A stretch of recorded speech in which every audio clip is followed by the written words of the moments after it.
Hello, so we are in the home stretch here. The last major thing we have to do is the header. And each version of the header in the three different mockups is pretty different. So we're going to take these one at a time. I'm going to separate these into three different videos. So in this video we're going to tackle the mobile layout header. So let's take a look at this on the mockup. We have these two images overlapping. So there's a few possible solutions for this. We could use absolute positioning to position these two images in certain places within the container to make them overlap. We could also use a background image. We could actually turn this map image into a background image and then use background size and background position properties to make that be at the top, and then have the logo be HTML image that is on top of that. But we're going to try doing this with grid. Since we're trying to explore all the possibilities of grid, we're going to go down that route because grid not only lets you arrange stuff in rows and columns, but it lets you overlap things as well by putting multiple items in the same grid cells. So we're going to try it that way. So let's get to it. We don't need these background colors anymore, so we'll just delete those and then move to our CSS. Okay, so I'm going to make a new section of my CSS for the header, and the text here is going to be the easiest part, so let's start with that. Looking at our HTML, the header has an image with a class logo, an image class hero, and a paragraph class slogan. So we are going to select that slogan, and it has a background color of FFE 598.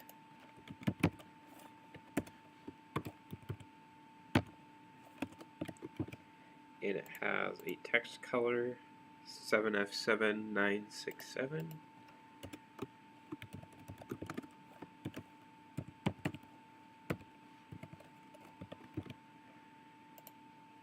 And obviously the text is much bigger and it's centered and there's some padding around it. So let's add all of that. Text align center, font size, let's go 50 pixels, and padding, let's try 30 pixels.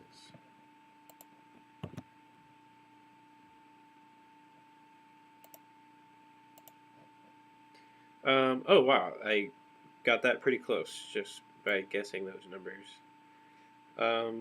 Yeah, I'd say that's looking pretty good. It looks like there's a little bit of a border here, maybe just like a 1 pixel border that's the same color as the text, so let's add that. Border top, 1 pixel, solid, 7F7967, and we'll do the same thing for the bottom.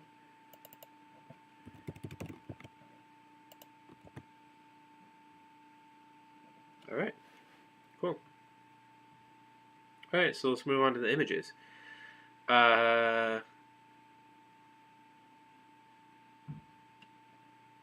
So we are going to use grid, so we're going to have a single column and we'll make a grid with 3 rows. So the map image will take up the first row, the logo will take up the first 2 rows, so it'll overlap with the map.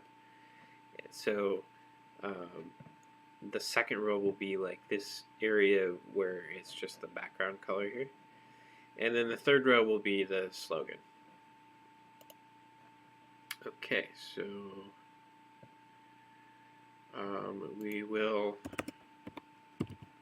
turn our header into a grid container.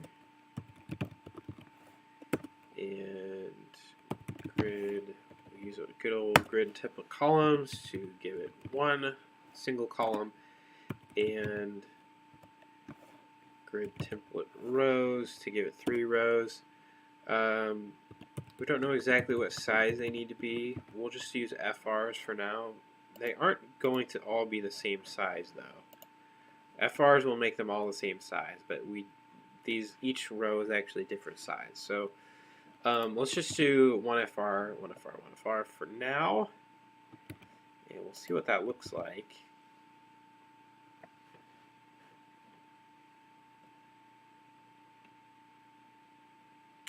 So you can see that each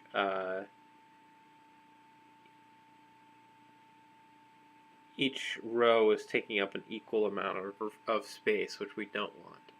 So let's go ahead and change this last row, which is just the slogan. We only want it to take up as much space as needed for the text, for the size of the content. And we can do that with the keyword auto. That's just the default value for that row. So instead of FR, we just use auto, and that will just take up that space needed for the text. Now, what does that mean for our FRs? Well, we no longer have 3 FRs, now we just have 2 FRs. And so each of these is going to take up an equal amount of the remaining space. So after this auto row is figured out, then the browser will look at, okay, what is the remaining space I have after taking into account this row, and it'll divide those evenly. So let's get these to overlap. And grid really, although it can overlap, it's good at overlapping stuff, it's hard to get it to actually do it. You have to really be absolutely explicit about what you're trying to do, because otherwise grid will try to avoid overlapping stuff. It will actually create additional rows, create additional columns to try to make space for stuff to avoid overlapping them. So we have to explicitly tell these things exactly what rows we want them to take up and what columns we want them to take up. So let's select our hero image, and we'll say we want it to take up grid row 1, 2. Okay, and so these numbers, remember, refer to grid lines, and grid lines start numbering at 1. So right at the very top of our grid is the grid line number 1, and then 2. So from 1 to 2 means that will take up the first row. And then we'll do the same thing for grid column. We can just put 1 here. We could put 1/2, or even 1/-1, which means from the first line to the last line. But 1 here is actually sufficient, just because we only have the 1 column. So just do that, and then logo, grid row. This one is going to start at 1 and go to grid line 3, which means it will take up 2 rows. 1, 2, 3. So that's 2 rows. You could also write it like this, if that makes more sense to you. 1/span 2 to span 2 rows. And we also want that to be in that same grid column. So Like, it's just this. Good. So we got the overlap. We have a problem though, and that's that the hero image is on top of the logo. So we can fix that with the z-index property. Z-index controls how elements layer on top of each other, what the stacking order is. So it's a lot like the order property that we used in the other video, where the default is 0. And so if we give this a z-index of 1, that's greater than 0, so it means it's going to jump to the top of the stack. Boom. Okay, so that's looking pretty good. Let's change the opacity of that hero image as it is in the mockup.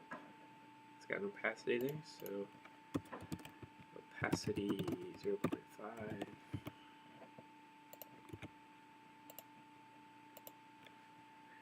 Okay, that looks pretty close. Cool.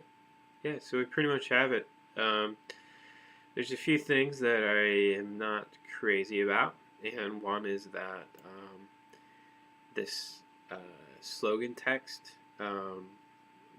it's too big for smaller width, so we ultimately might want to go back and change, either like we did for the nav bar, either use a relative unit like VW to make the text size flexible with the browser size, or we could add breakpoints to make it, small, set the pixel value for small screens, and then jump to a bigger pixel value when we can.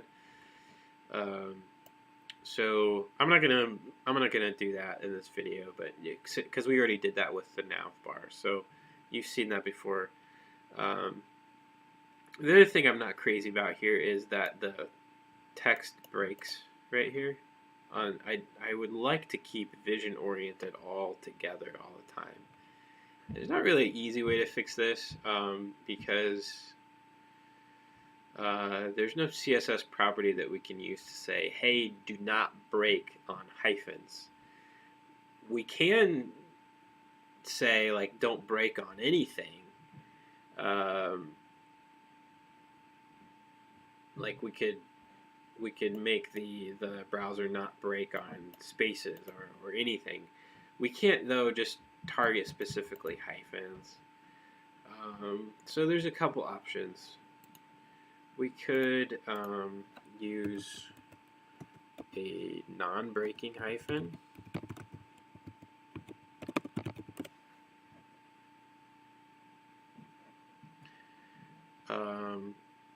If I can find one.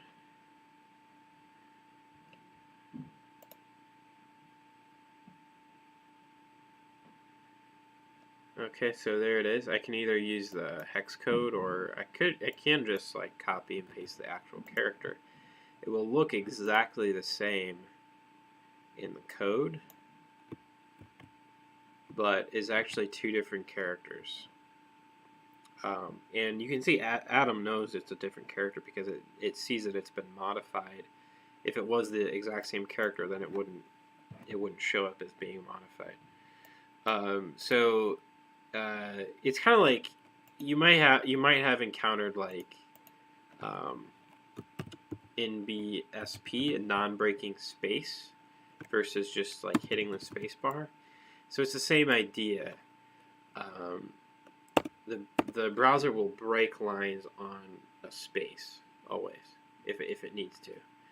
But if you put in an NBSP, a non-breaking space, then that's like the browser will treat that as if it's like if we do this NBSP, so the browser will look at this as if it's a single word, even though it will show up on the screen as one space word. The browser will not create a new line at that space. So the non-breaking hyphen is the same idea. The browser will see that and be like, okay, I'm not going to break there. The downside of this is that usually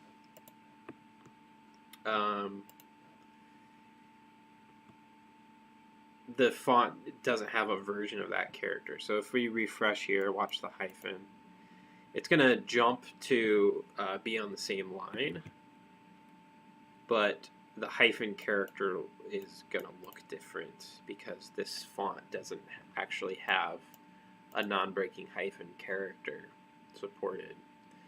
So if you are really a stickler about your fonts and you don't want to use this is defaulting to like a fallback font that actually has that character in it. So if we don't want it, let's say we don't want to do that. So we'll go back to our regular hyphen.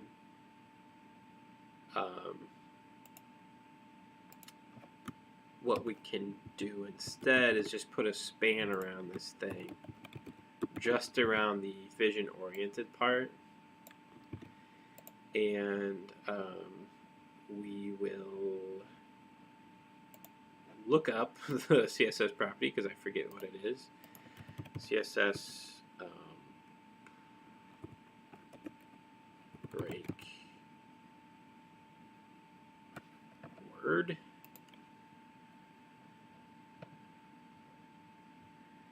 How do I stop? No.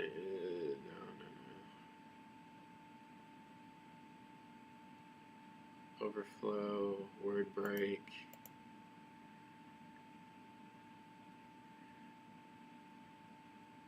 Sorry, my internet's so slow. Come on.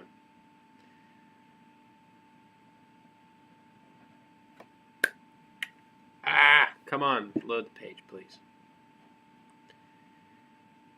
Oh my god. Well, let's try it. So in my slogan, I'm going to select that span. Slogan, span.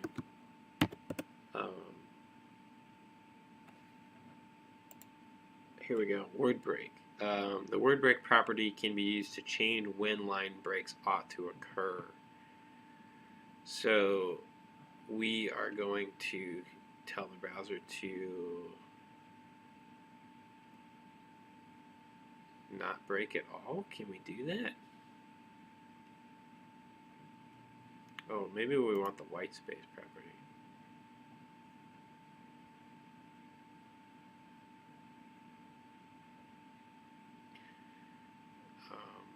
White space, no wrap. Let's try that. There's a lot of like these obscure CSS properties that I'm not too familiar with because they don't often come into play, but when you do need them, they are very, very handy. And yes, that worked. So yeah, just putting a span around that just so we can select only that part of the text, because we don't want to put no wrap on here. We do want to have line breaks on the other spaces, but we're just applying this to the vision oriented text, and we say no wrap, and that will keep all of that text together. All right. The other thing I'm not crazy about here that we could improve upon is where this hero image falls. You can see on the mockup it comes all the way down to like in between the graphic part of the logo and the text part of the logo, and that I think looks a lot better than what we have here.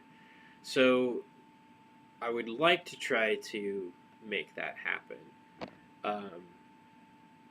I'm gonna, however, put that off till another video because we still have some stuff to do to the markup here to make it work for these other layouts.